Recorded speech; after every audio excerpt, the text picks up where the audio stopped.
Tag 40 kilong bugas gihatod sa dakban sa Lapu-Lapu sa 11 ka mga barangay sa tulok ka mga isla nining adlaw.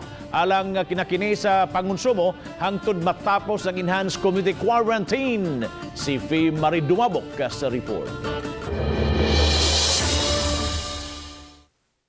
Kaganihang buntag gikarga sa truck ang tag 40 ka kilo nga bugas alang sa libuan ka mga pamilya sa 8 ka barangay sa isla sa Olango ug 3 ka islet sa Kauhagan, Pangan-an ug Kaubian. Miuban si Mayor Jonard Ahong Chan aron makisayod sa uban pang mga gikinahanglan sa mga anaa sa isla. Affected din sila ni coronavirus because like Kauhagan, ang ilang livelihood is na sila sa panginabuhian nila sa turista, nga wagi turista, mga local and foreign tourists, wala na ginari sa ila. So ang ilang mga tinigong mga urot na gyud wala na ginabili, no. So atong gitanaw gyud kung sa pa ila mga panginahanglan sa ila. Mato di na Beth Quizon ang OIC sa City Social Welfare and Development sa Lapu-Lapu nga nakahatag na sila og tag na po ka kilo sa mga mulupyo sa isla sa Olango.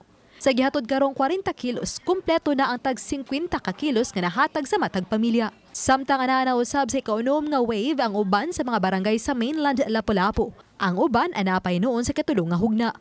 O kaybaw man ta nga nag-ECQ man ta karon unya ang mga pamilya sa Olango dili kabiya sa ilaha ug pagpangumpra diri sa syudad, no. So mao nang giuna nato sila nga naa sa Olango. Giklaro ni Chan nga lakip sa mga makadawat sa mga rasyon nga bugas kadtong mga nag-abang nga apektado usab ug ang nawad-an silang panginabuhian. Uban ni Cleofer Lumayag, ako si Fee Marie Dumabok, Balitang Bisdak.